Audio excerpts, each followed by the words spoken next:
بسم اللہ الرحمن الرحیم۔ محترم ناظرین، السلام علیکم۔ ایک صحابی کو رسول خدا صلی اللہ علیہ وآلہ وسلم کی دعوت کا اشتیاق ہوا۔ اس نے اپنے بیوی سے کہا، میں رسول خدا صلی اللہ علیہ وآلہ وسلم کو اپنے گھر دعوت دینا چاہتا ہوں، یہ ہمارے لیے بڑی سعادت ہے۔ بیوی نے کہا، ضرور دعوت دیں۔ صحابی نے چھری اٹھائی اور ایک بھیڑ ذبح کی۔ بیوی کھانا پکانے میں مشغول ہوگی اور صحابی ان حضرت صلی اللہ علیہ وآلہ وسلم کو لینے کے لیے مسجد نبوی کی طرف چلے۔ صحابی کے دو بیٹے تھے۔ ایک بیٹے نے باپ کو بھیڑ ذبح کرتے ہوئے دیکھا تھا۔ باپ کے جانے کے بعد اس نے اپنے چھوٹے بھائی سے کہا، کاش تو ہوتا تو دیکھتا کہ ابو نے بھیڑ کیسے ذبح کی تھی۔ کیا میں تجھے بتاؤں؟ چھوٹے بھائی نے جواب دیا، ہاں ضرور دکھاؤ۔ بڑے بھائی نے چھری اٹھائی اور چھوٹے بھائی کی گردن پر چلا دی اور اس کی گردن کاٹ دی۔ جب بچے کی چیخیں ماں کے کانوں میں پڑی تو اس نے بیٹے کو ڈانٹ کر کہا، تو نے کیا کر دیا؟ بڑا بیٹا ماں کی ماں سے بچنے کے لیے چھت پر دوڑا اور چھت سے گر کر مر گیا۔ جب ماں نے دونوں بچوں کی لاشیں دیکھی تو منہ پیٹ کر رہ گئی، مگر اس نے اتنے بڑے صدمہ کے باوجود ان حضرت صلی اللہ علیہ وآلہ وسلم کا کھانا پکانے میں کوئی کوتاہی نہ کی۔ اس نے بچوں کی لاشیں اٹھائیں، دوسرے کمرے میں انہیں رکھ کر ان پر کپڑا ڈال دیا۔ کچھ دیر بعد اس کا شوہر حبیب خدا کو اپنے ساتھ لے کر آیا۔ آپ ایک کمرے میں بیٹھے، بیوی نے اپنے شوہر کو بلا کر سارا ماجرا سنایا اور اس سے کہا کہ دل پر قابو رکھنا اور نبی اکرم صلی اللہ علیہ وسلم کی دعوت میں کوئی خلل نہ واقع ہونے دینا۔ صحابی نے ان حضرت صلی اللہ علیہ وآلہ وسلم کی خدمت میں کھانا پیش کیا۔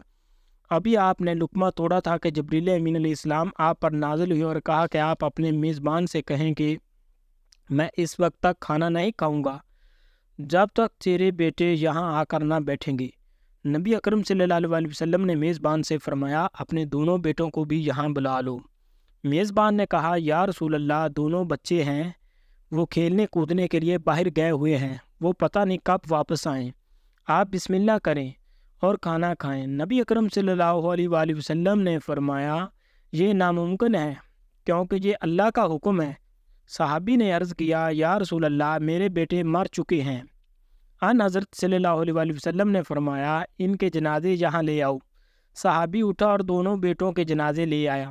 نبی اکرم صلی اللہ علیہ وآلہ وسلم نے دعا پڑھی اور خدا سے ان کی زندگی کی درخواست کی۔ اللہ نے آپ کی دعا قبول کی اور بچے زندہ ہو گئے اور اٹھ بیٹھے۔ ساتھ بٹھایا، بچوں نے ان حضرت صلی اللہ علیہ وآلہ وسلم اور اپنے والد کے ساتھ مل کر کھانا کھایا۔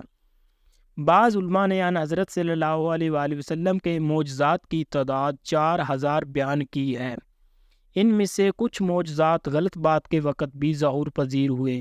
مثلاً جنگ کے دوران اگر کسی مسلمان فوجی کا کوئی عضو کاٹ جاتا تو وہ ان حضرت صلی اللہ علیہ وآلہ وسلم کے پاس آتا، آپ اس کے کٹے ہوئے حصہ کو باقی حصہ کے ساتھ ملا کر لعاب دہن لگاتے تو وہ فوراً جڑ جاتا تھا اور زخم کا نشان تک بھی وہاں دکھائی نہیں دیتا تھا۔ جنگ بدر میں معاذ بن رضی اللہ تعالیٰ عنہ نے ابو جہل سے جنگ کی۔ ابو جہل نے معاذ رضی اللہ تعالیٰ عنہ کے پاؤں پر تلوار ماری جس سے ان کا پاؤں کاٹ گیا۔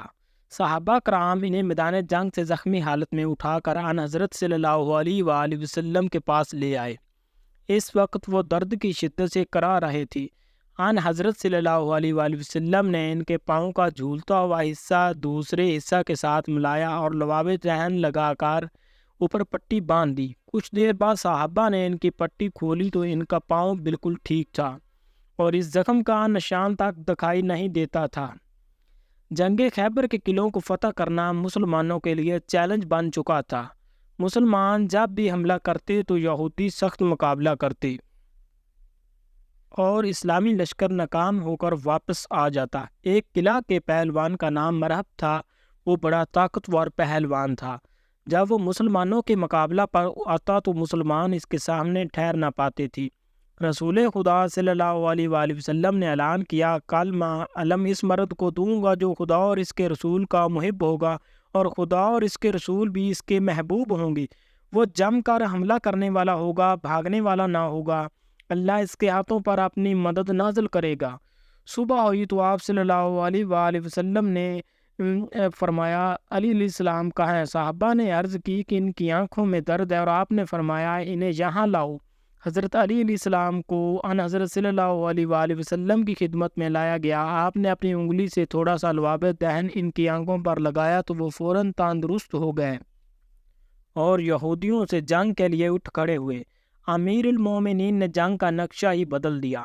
آپ نے یہودی لشکر کو تہس نہس کر دیا اور ان کے قلعہ کے مضبوط دروازے کو اکھیڑ ڈالا اور ان کے قلعے پر قبضہ کر دیا۔ حضرت علی علیہ السلام کا اپنا بیان ہے کہ اس کے بعد پوری زندگی میری آنکھیں کبھی خراب نہیں ہوئی، اور آخر میں ان حضرت صلی اللہ علیہ وآلہ وسلم کی تواضع کے چند واقعات بیان کرتی ہیں۔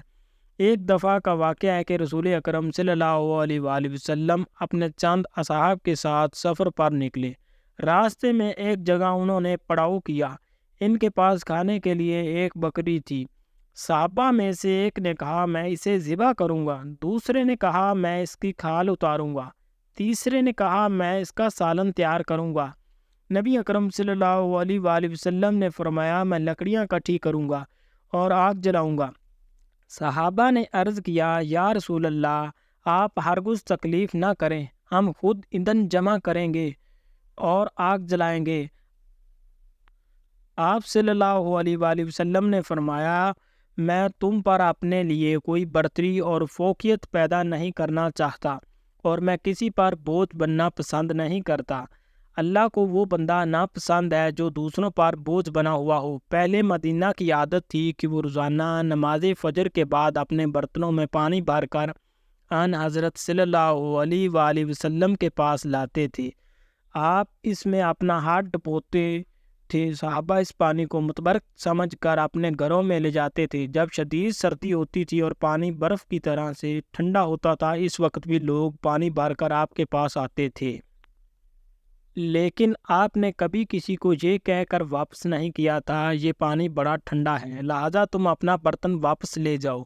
ایک مرتبہ کا ذکر ہے کہ نبی اکرم صلی اللہ علیہ وآلہ وسلم اور حذیفہ یمانی مدینہ سے باہر گئے اور انہوں نے نہانے کا ارادہ کیا۔ جناب حذیفہ نے ایک کپڑا تان کر نبی اکرم صلی اللہ علیہ وآلہ وسلم کے لیے پردہ بنایا اور اس پردہ کی اوٹ میں ان حضرت نے غسل کیا۔ جب آپ غسل کر چکے تو آپ نے وہی کپڑا پکڑا اور اسے تان کر فرمایا حذیفہ اب تم نہاؤ، میں تمہارے لیے پردہ بناؤں گا۔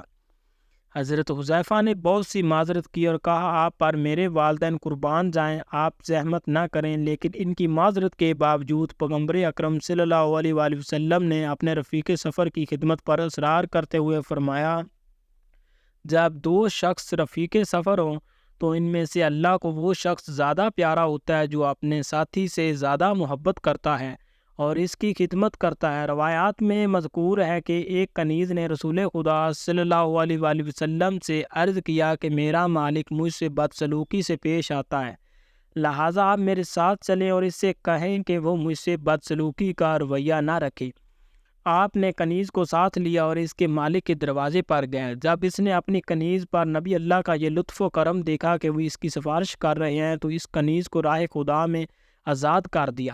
حضرت علی علیہ السلام کا بیان ہے کہ رسول اکرم صلی اللہ علیہ وآلہ وسلم نے فرمایا جو بھی مسلمان جماعت کی خدمت کرے تو جماعت میں جتنے افراد ہوں گے ان کی تعداد کے برابر اللہ تعالیٰ سے جنت میں خادم عطا کرے گا۔ امید کرتا ہوں کہ آپ کو آج کی ویڈیو اچھی لگی ہوگی۔ اگر آپ کو ہماری ویڈیو اچھی لگی ہے تو ویڈیو کو لائک کر دیں اور مزید اس طرح کی ویڈیوز دیکھنے کے لیے ہمارا چینل سبسکرائب کر لیں۔ ملتے ہیں نیکسٹ ویڈیو میں، اجازت دیجیے، اللہ حافظ۔